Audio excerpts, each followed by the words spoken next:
Welcome back to Diabetic Food Files. Today we're going to tackle a surprising question that seems quite simple to be or not to be, actually no, but to saline or not to saline, and the other various forms of water that patients do try to wash their diabetic wounds with or ulcer with. It might sound basic, but there's actually a science behind it why saline is pretty much the gold standard, right? And we'll go behind the microbiology, the osmosis, all the jazz, right? And because it's summertime, yes, we do get some patients that believe that the seawater is going to be helpful for their wound. And actually, no, there's quite a good amount of bacteria, it's actually very scary bacteria that are in the seawater, like Vibrio fulunculus. And I've done more than one episode, I think, on Vibrio fulunculus. So, but you know, we still get some of those. So we want patients to understand, yeah, do not soak your foot in the seawater. I get it. There are home remedies that patients do believe that this will help heal the wound and stuff like that. But in the end, let's just try to go a little bit more with science-based and something that we can be sure that will be more helpful than harm, right? So, like I said, with summertime, we'll have some patients that isn't like when I say saline, right? You explain what saline is to the patient, it's sodium chloride, right? And they're like, isn't the ocean water basically saline? Or say my grandmother said salt water heals wounds, or can I go to the beach and soak my foot ulcer in the ocean? And the answer is always going to be the same, especially with me. Absolutely not. If you have an open diabetic ulcer, absolutely not. Okay. So, why do some patients even think the ocean water equals saline? One, on the surface, it seems reasonable logic, right? But normal saline contains salt. The ocean water contains salt, right? But the ocean water contains something more than salt, okay? It contains animals. Animals live in the sea, salt water, in the ocean water. There's no animals living in the saline, okay? Therefore, that's how people think ocean water is nature's saline. Absolutely not. Not even close. Not even close. Ocean water is not nature's saline. Absolutely not. Okay.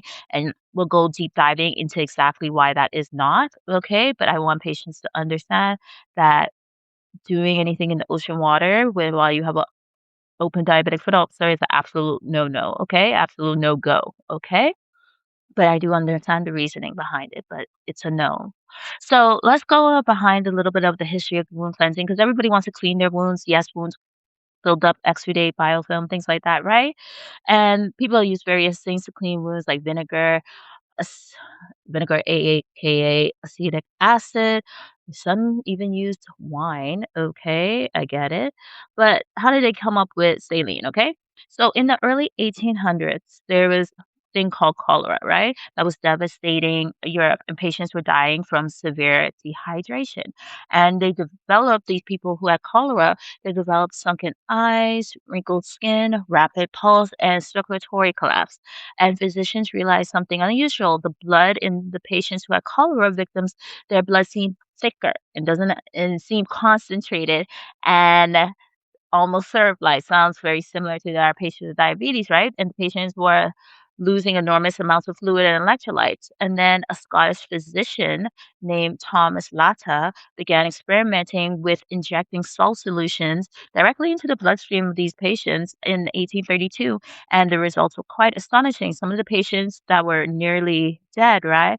They improved dramatically. Their pulse returns, their consciousness improved, their skin color improved, and this was one of the demonstrations that replacing fluid and salt could save lives. And they eventually developed normal saline. So, what is normal saline?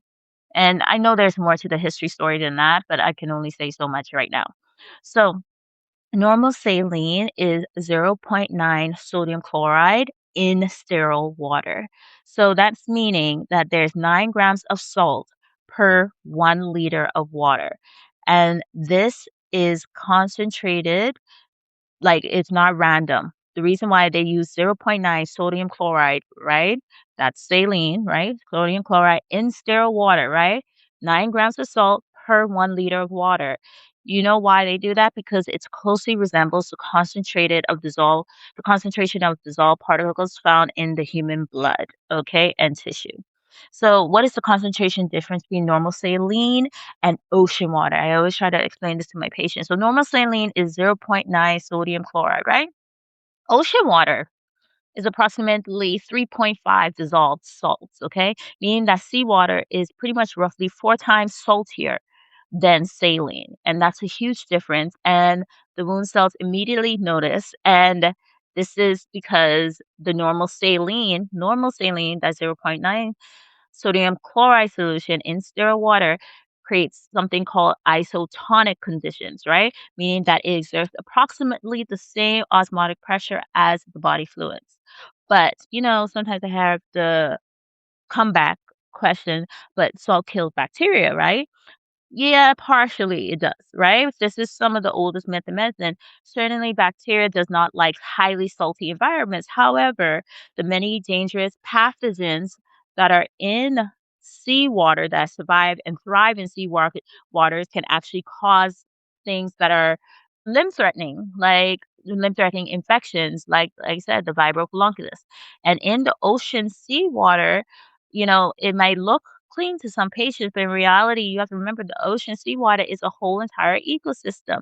Every gallon of seawater contains bacteria, fungus, viruses, algae, and protozoas. Most are harmless, but some are not. But you have to always remember, as a diabetic patient, your immune system is quite compromised.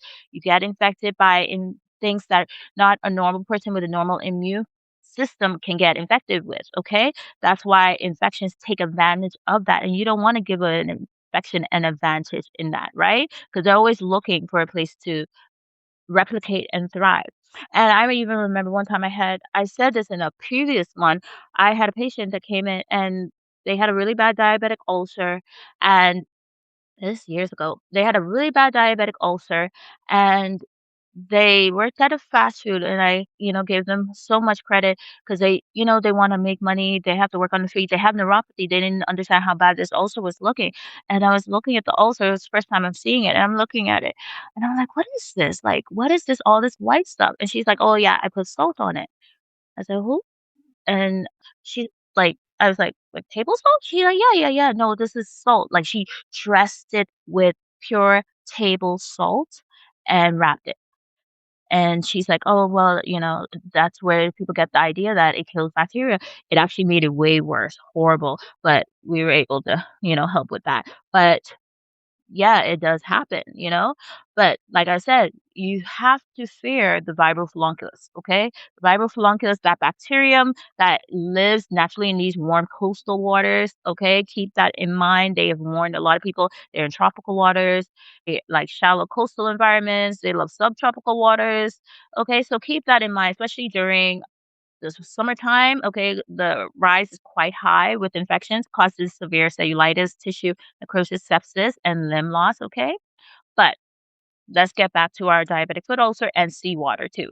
Okay, so what does seawater do to a diabetic foot ulcer? Remember, it has 3.5% more salt, right? Ocean water is hypertonic, okay? That means that compared to or compared with the wound tissue. The water, if it's in a hypertonic situation, if the wound tissue is in a hypertonic solution, the water begins moving out of the wound, right? Out of the exposed cells that are getting exposed to this hypertonic solution. And this can result in dehydrated tissue, stressing also the fibroblasts, stressing the keratinocytes, altering the cellular function, and the wound environment dramatically changes. Now, I always try to explain what's happening, kind of like when you put your hand in water so long, right? Gets pruning a raisin. Well, you can use a raisin, okay? So imagine putting a grape in a highly concentrated salt water. It eventually shrivels. And why? Because of osmosis, and the water leaves that nice, juicy, plump grape, right? And that's exactly what's happening to your cells if you're putting them in salt water, okay? So just don't do it, okay? Although, even if it's a brief exposure, still will be causing some harm, okay? But you know, yes, it's a myth saying salt kills, right?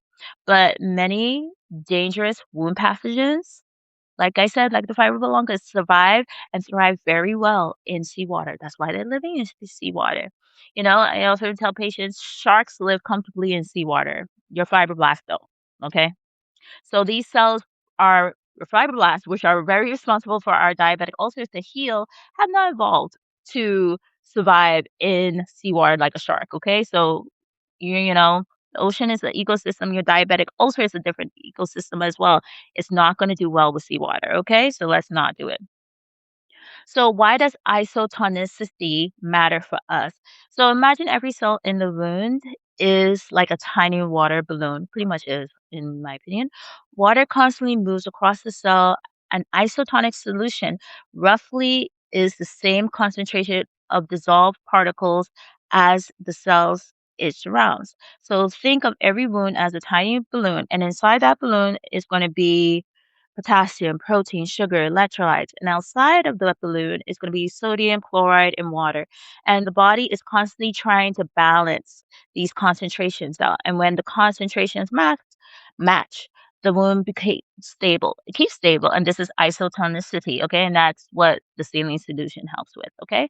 But if you're surrounding it with something that's too dilute, right? Like a hypotonic solution, right? Hypo, below, then the water enters the cell, and that would cause the cells to swell, and the cells could rupture. Some will rupture. And if the solution is too concentrated, like we said, a hypertonic solution, right?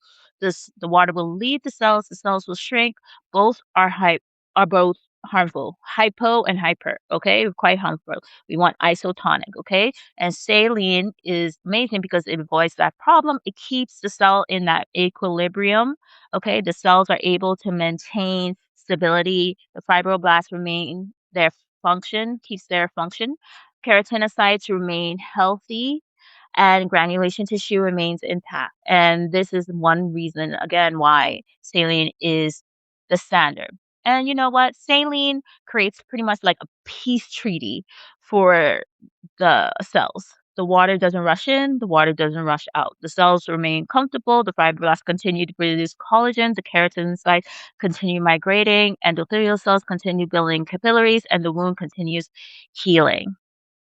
So, patients also ask again, why not just use sterile water? Like, people may ask, like, if saline is mostly water, why can't I just use sterile water?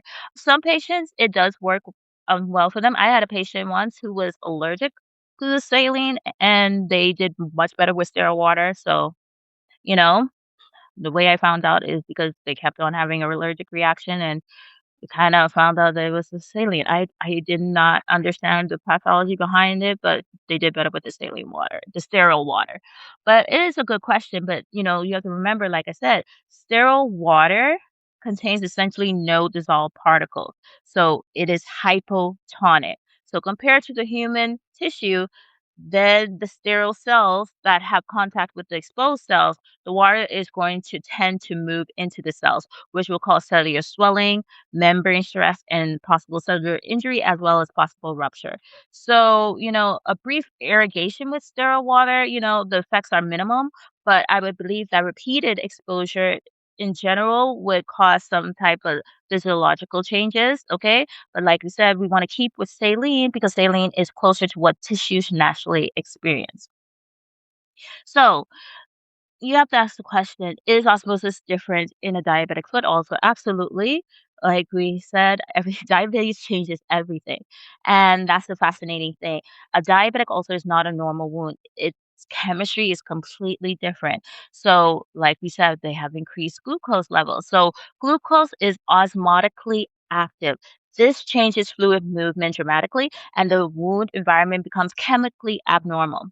It also elevates the inflammatory proteins. So diabetic wounds, like we said, they contain cytokines, matrix metalloproteinases, inflammatory debris, and these molecules alter the osmotic gradients.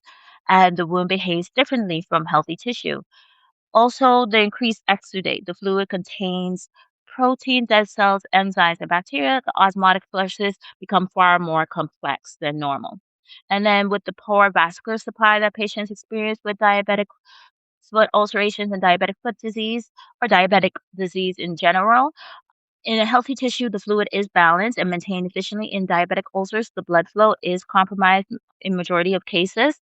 That's why we love vascular and fluid clearance is impaired and osmotic disturbances can be magnified. Okay. So, what happens when you wash diabetic foot ulcer?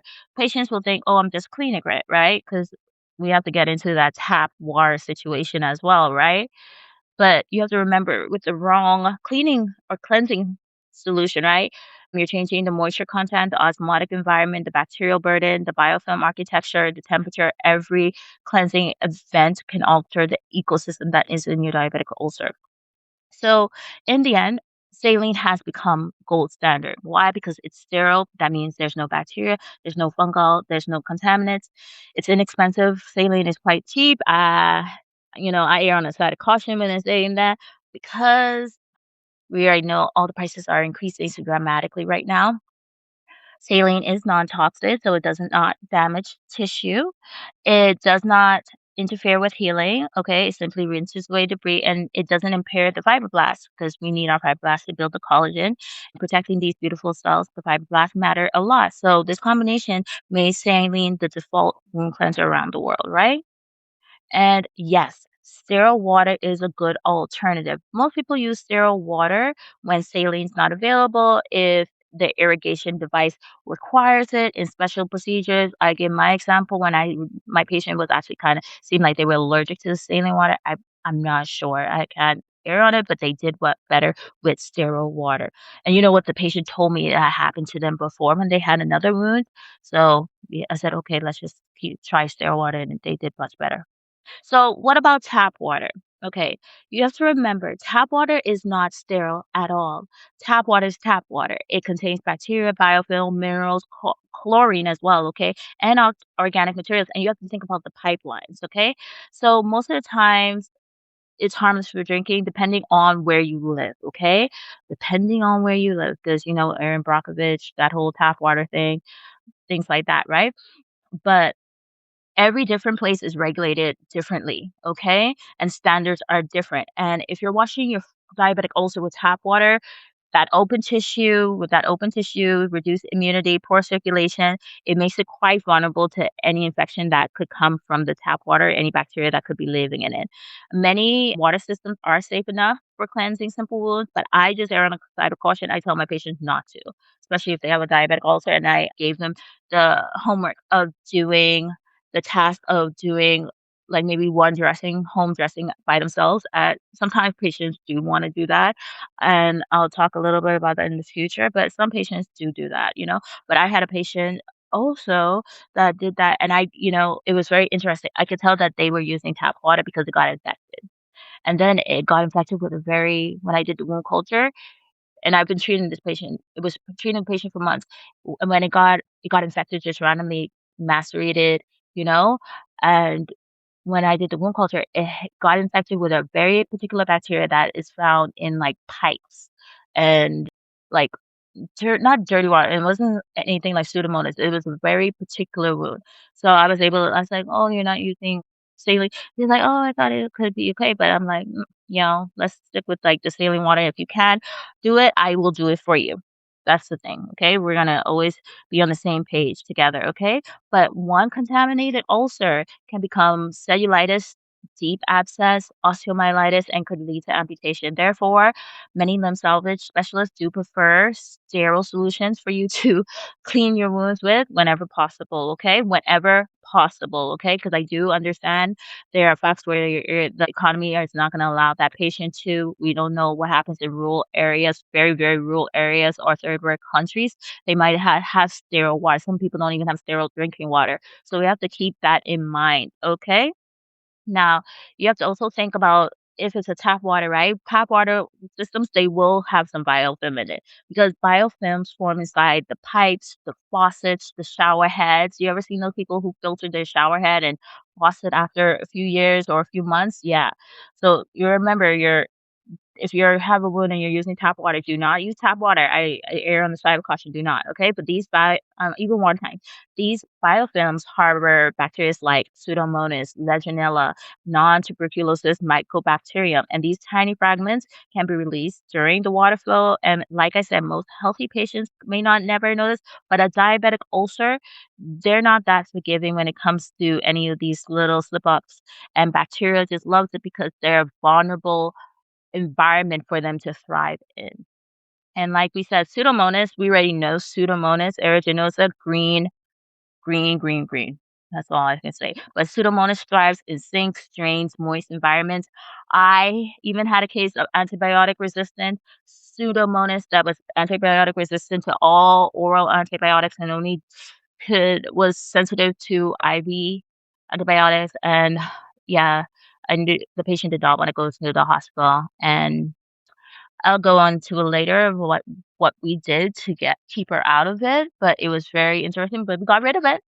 Got rid of it fully. It was, it was kind of, but these things are quite a nightmare, especially when they get drug resistance. It is quite a nightmare, and that's why we love infectious disease so much. There are I don't want to really go into the studies that support tap water. I just think that in developing countries that or third world countries that the water is very limited. We have to figure out how to clean the wound best way environment, either warming the water, like, and then cooling it down, letting it cool down just to like, because you never like not everybody has the availability, and that's something that we have to remember. Diabetic ulcers do not take full precedent. They're very I wouldn't say it's non-discriminatory, right? Diabetic ulcers are non-discriminatory, doesn't care who it affects, right? But the fact of the matter is the people who get to that place of, you know, the affluent areas, they're very focused on prevention, and those patients are being able to handle it better. But then if the patient is in a developing country and the healthcare system is not that great and the reaching of healthcare providers is not that great, the patient ends up with a diabetic ulcer because of the availability and the access. Okay, so we have to keep that also in mind. So I try not to be discriminatory, and I try my best to understand the patient's situation and work around it as much as possible. Because a lot of I'm just saying when you worked in a developing country bef before or where it's economically oppressed, I guess, I don't know exactly how to say it, but the patients can't really fully afford something like this on a daily basis. You have to figure out ways to help clean the wound efficiently for the patient and be economically friendly for the patient. Okay. We have to work with the patient because then you don't want them stressing out either. Okay. But we always try to find a way. And that's why at Cake on Television, we're here for you. Okay. But let's just always keep that in mind. Now, think about distilled water. Distilled water removes minerals and impurities, but not necessarily sterility after opening. It's distilled water is hypotonic. So it generally is not considered superior or routine for wound cleansing. It's not, okay? Now, when my patients ask me, can I make my own salt water at home? I say no. Yeah, I say no. Yeah. Homemade salt solutions are rarely sterile, rarely concentrated correctly, and properly stored. No.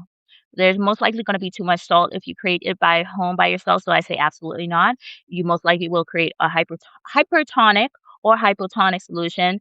But either way, it won't be sterile saline water. So we'll just not do that. Okay. I always say don't do that. But I love these questions. These questions are so interesting when patients ask me, so because I it makes me understand the way of thinking, because people find every way to avoid going to the doctor, especially if they have a diabetic ulcer, because of the fear of amputation, the fear of the healthcare system, the fear of what will be said to them. Like I said, my grandparents, they had an old school thought that go to the doctor, they're always going to find something, right? So people are very scared of that still. Some people, okay? I want people to learn to trust the healthcare system, but we have to give them a reason to trust us, right? We can't let them down. We have to show them that we care, okay? Now, some of the wound cleansers that are like beyond salines, we already spoke about them. Surfactant cleansers that help lift debris, slough, biofilm components, okay, help loosen contaminants, reduce tension. And some of them are detergents designed for wounds, right? Things like I love me hypochlorous acid, okay, that's one of the most exciting ones. It is a fascinating because, your own neutrophils actually produce hypochlorous acid and it possesses antimicrobial activity, biofilm destruction potential, as well as low tissue toxicity. And most wound care specialists do use it routinely, especially in chronic wounds. So I love that. Some people use acetic acid vinegar, each his own, right?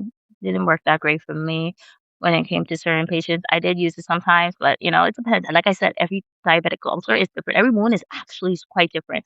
Some people use polyhexamethylene biguanine, PHMB, okay? And that also has antimicrobial effects, biofilm management, and low toxicity. Now, when is saline not enough? Okay. Saline is excellent, but saline is quite passive. It rinses and that's all. It does not kill bacteria. It does not break mature biofilms effectively. It does not remove established microbial colonies. Okay. So you have to remember that. Okay. Biofilms. You have to remember that. So what would the ideal wound cleanser be? The ideal wound cleanser would be sterile, isotonic, removes debris, disrupts biofilm, preserves healthy tissue and pretty much be inexpensive so any patient can afford it, right? But unfortunately, no product yet can have all of that. So what are our takeaways? Saline is still gold standard, in my opinion. Okay, that's my opinion. I I use HiPoCleanse a lot too with certain patients. HiPoCleanse, but their hypochloric acid is, I believe, is now becoming the gold standard. But a lot of patients, if you can't afford it, hypochlorous acid. And to be honest, I pretty much think they were saying you have to find a it'd be good to find a wound cleanser with hypochloric acid in it, okay? The ones that because it will help cleanse the wound a lot, you know? But some people can afford it, some people it's not available to just everybody, so sometimes saline is the best option. Saline will help clean a wound, we can use it in routine dressing changes, minimal contamination exists, okay? When do you need an advanced cleanser? When most likely for and honestly, for any diabetic ulcer, to be honest. So to consider advanced cleansers, definitely when there's biofilm suspected, slough present, infection risk is elevated, the chronic wound is stalled, okay? And always be very extremely cautious. I just say absolutely not. Do not use tap water at all, okay? If you have if you're immunocompromised, you already are, especially if you have diabetes, do not do it. It Water quality is very uncertain, okay? And avoid assuming that all water is equal, okay? Drinking water safety, wound safety are not the same thing. So keep that in mind, okay? So a diabetic ulcer simply is not a hole. You have to remember it is disturbed biochemical and biomechanical ecosystem that's going on. So every drop of fluid you place on that open wound changes the osmosis, the cell behavior, the bacterial ecology, the biofilm architecture, and the moisture balance of that wound. And saline has become a standard because it creates the least disturbance. It acts like a respectful visitor. It enters, it cleans, and it leaves, and it allows the wound healing machinery to continue to work, okay? And that is why saline remains one of the most trusted tools in diabetic limb preservation, right? Because a bottle of saline might not look impressive. It's not a fancy technology. It's not a miracle ingredient. It's pretty much salt and water, but 0.9% sodium sodium chloride, forgive me. But yet, this simple solution has become one of the most trusted tools in wound care, and because why? Because it respects the tissue physiology. It doesn't poison the cells, it doesn't stress the cells, it doesn't interfere with the healing. And sometimes in wound care, the best intervention isn't just adding something, it's avoiding harm. Because like I said, every wound is its own ecosystem. And every drop that you place on that wound or ecosystem changes it. So I hope everybody remembered not all water is created equal when we're trying to save them. Remember, like Animal Farm, y'all gonna learn. I love me some Animal Farm, right? All animals are equal, but some are more equal than others. Always remember that quote because that's what we're living in right now. Okay. So this is Diabetic Foot Files. I'm Dr. G, and take care of your feet because they take care of you.